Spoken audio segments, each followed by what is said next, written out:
Mesdames, Messieurs, bonsoir. Bienvenue à toutes et à tous dans cette session d'information sur la télévision Labari en ce samedi 26 février 2022. C'est parti depuis ce matin pour la 7e édition du Salon de l'agriculture, de l'hydraulique, de l'environnement et de l'élevage Sahel Niger. C'est la 7e édition donc qui se tient comme chaque édition au niveau du palais du 29 juillet. La cérémonie de lancement des activités de cette édition du Sahel a été présidée par le Premier ministre Oumoudou Mahamadou. Plusieurs expositions de produits des différents secteurs du développement rural seront exposées. Je vous propose de suivre à l'occasion du lancement de ce salon un zoom sur la participation de l'Agence nigérienne de normalisation de métrologie et de certification à cette édition du Sahel. C'est avec nos reporters Aboubakar Souley et Nafissatou Yahya. C'est conformément à sa vision, celle de garantir l'accès aux produits de qualité au Niger et contribuer à une meilleure compétitivité des produits locaux sur les marchés nationaux, régionaux et internationaux que l'Agence nigérienne de normalisation de métrologie et de certification ANMC participe à cette 7e édition du Salon de l'agriculture, de l'hydraulique, de l'environnement et de l'élevage Sahel Niger 2022. Nous avons en charge la promotion de l'infrastructure qualité dans son ensemble. Qui dit promotion de l'infrastructure qualité, dit la promotion de normalisation, de la métrologie, de la certification, de l'accréditation. Et là, nous sommes venus avec pour terme la certification pour une meilleure intégration régionale des produits locaux transformés. Puisque de nos jours, de plus en plus le marché est exigeant, même quelle que soit la capacité de votre production, tant que le produit ne répond pas aux normes internationales, nationales et à des exigences spécifiées, il ne peut pas être vendu. Donc nous sommes au bout du moyen de la chaîne de la production et pour permettre à tous ces producteurs locaux de certifier la qualité de leurs produits pour assurer la protection de leurs consommateurs et leur assurer pour qu'ils puissent consommer leurs produits sans danger afin que le produit puisse être compétitif sur les marchés nationaux et internationaux. Assurer la modernisation des techniques, la compétitivité des chaînes de valeur, l'entrepreneuriat des jeunes et des femmes sont entre autres mots-clés du thème de cette édition. Un thème qui cadre avec l'objectif de l'ANMC. L'ANMC a en charge l'élaboration des normes, quels que soient les domaines qu'il faut normaliser au Niger, puisqu'on ne peut pas évoluer sans normes. Le Niger, c'est l'ANMC qui se permet d'élaborer les normes, de les homologuer et de les promouvoir. Et le deuxième aspect, c'est le suivi des mesures à travers la métrologie. Donc partout où il y a une transaction commerciale entre un fournisseur et un client, l'ANMC est là pour arbitrer, s'assurer que le client a reçu la quantité qu'il a achetée. Donc nous sommes déjà opérationnels sur beaucoup des grandeurs, dans le contrôle au niveau des hydrocarbures, le contrôle de toute la chaîne de production du pétrole, le contrôle des pompes bascules, le contrôle compteurs d'énergie électrique, des compteurs d'eau. En tout cas, partout où la mesure intervient, nous sommes là pour arbitrer. À noter que cette 7e édition du Salon de l'agriculture, de l'hydraulique, de l'environnement et de l'élevage Sahel Niger va permettre au Niger de franchir le portail de la ZLECAf pour se préparer à la libre circulation des produits nigériens dans l'espace sous-régional et continental. Un nouveau bureau exécutif national pour l'Association nationale des anciens militaires, gendarmes et des veuves et orphelins de ces militaires. Le bureau a été élu ce matin à l'issue du 3e congrès ordinaire de la dite association qui s'est tenu au niveau du centre culturel Oumarou Ganda de Niamey. Le point avec nos reporters Chebou Guisso et Hamza Sakou.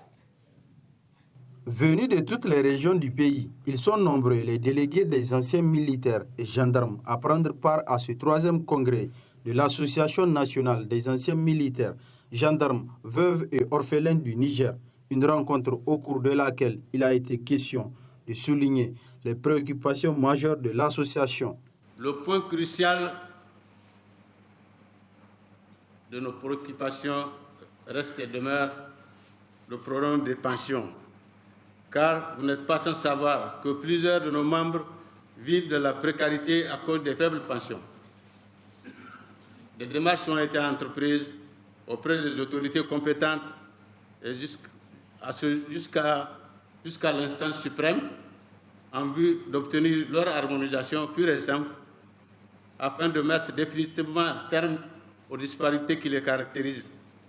Je profite de l'occasion pour dire que les nouvelles autorités, notamment le ministre de la Défense nationale, a l'intention de nous aider à relancer nos activités, a l'intention d'accorder toutes les prérogatives dont jouit l'Office pour que, comme le dit l'ordonnance qui crée l'Office, pour que les intérêts matériels et moraux de ces membres que nous sommes soient préservés.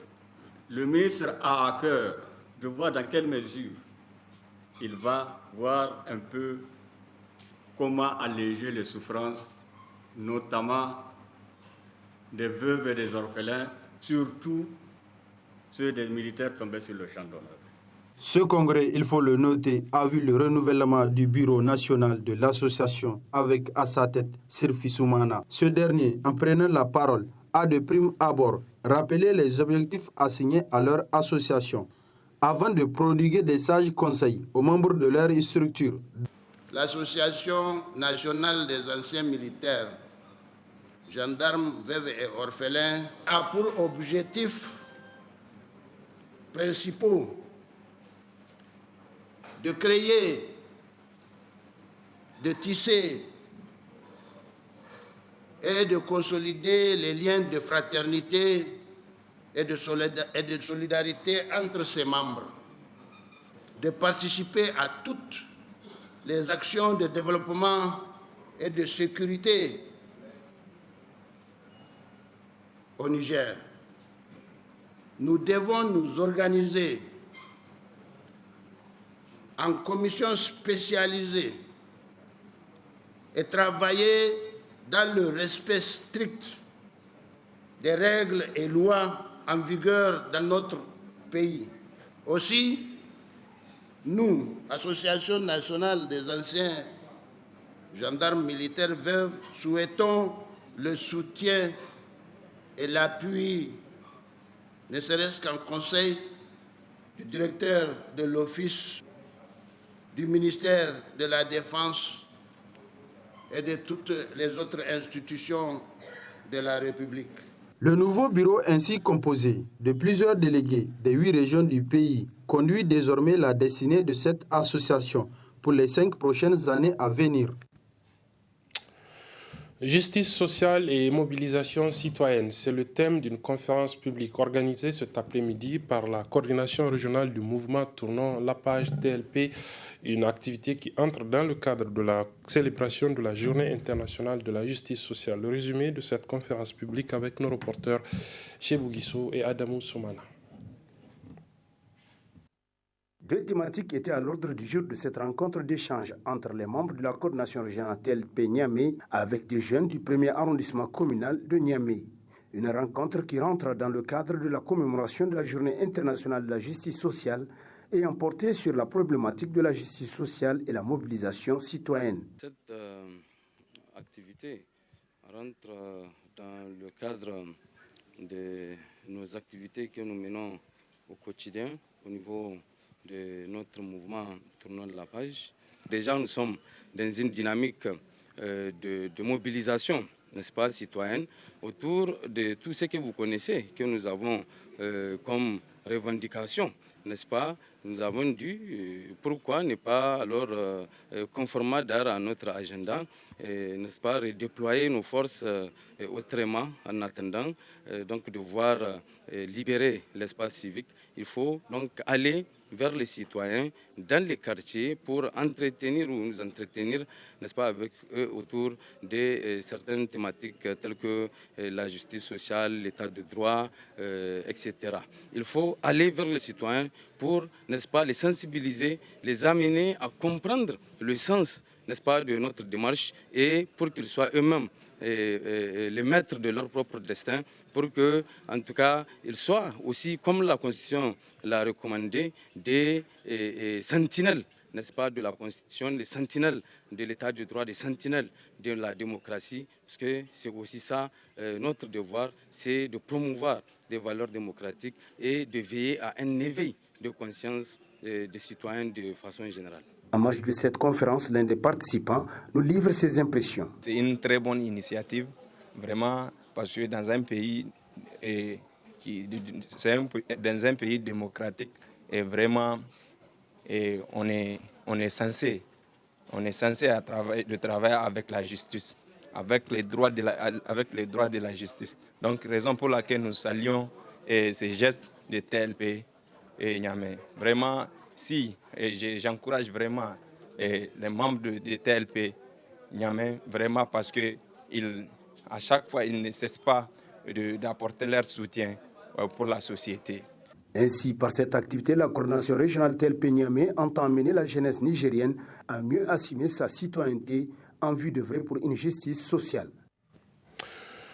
Sachez enfin, retenez plutôt enfin cette journée culturelle organisée ce matin au niveau de l'Institut nigérien d'enseignement technologique INET. Une journée culturelle donc pour raffermir les liens entre élèves, corps professoral et administration.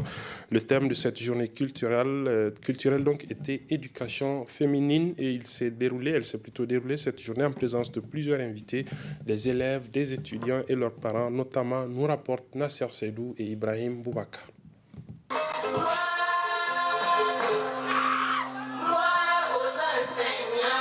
Renforcer la compréhension mutuelle entre élèves, enseignants et administrateurs et faire mieux connaître l'école, tel est entre autres objectifs visés à travers l'organisation d'une journée culturelle à l'Institut nigérien d'enseignement technologique INET autour du thème éducation féminine. Occasion pour le fondateur de l'INET de présenter son école, tout en signifiant l'importance de la formation professionnelle pour le marché nigérien et la particularité de l'enseignement à l'INET. À l'occasion de la journée culturelle que l'INET organise ce jour samedi 26 février 2022, c'est un plaisir renouvelé pour moi de vous remercier du fond du cœur d'avoir une fois de plus honoré de votre présence cette cérémonie rentrant dans le cadre de nos activités extrascolaires. Le secteur de la formation professionnelle est un pivot incontournable dans toute politique de développement d'un pays. Je suis persuadé des efforts de notre établissement dans l'équipement des ateliers des filières industrielles et de la salle informatique, ainsi que la climatisation progressive de nos amphithéâtres et salles de cours pour mettre les élèves dans de bonnes conditions de travail. Plusieurs activités ont caractérisé cette journée culturelle, dont des sketchs, des karaokés, des danses traditionnelles et un défilé de modes représentant les différentes ethnies du Niger sous les acclamations du public émerveillé.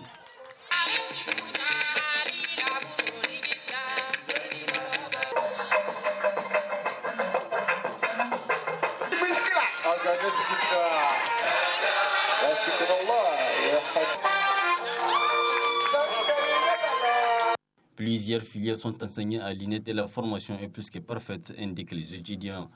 Les différentes filières sont l'électricité, la maintenance informatique, la banque, le commerce, la transit douane, le froid et climatisation. La formation est vraiment de qualité car le cadre est agréable. Le cadre est agréable, il y a la discipline, les amphithéâtres sont bien organisés, les ateliers sont bien équipés, les professeurs sont sages, expérimentés et la plupart des enseignants sont de carrière. Il est également à rappeler qu'une expérience mise au point par les étudiants de la section électricité a été présentée au public et actionnée par le fondateur de l'INET. Et pour immortaliser la cérémonie, c'est par une photo de famille que prend fin cette journée culturelle. Voilà, et c'est sur ce que se referme cette édition, mesdames et messieurs. Merci de l'avoir suivi. Merci également aux équipes techniques et rédactionnelles qui m'ont aidé à le présenter.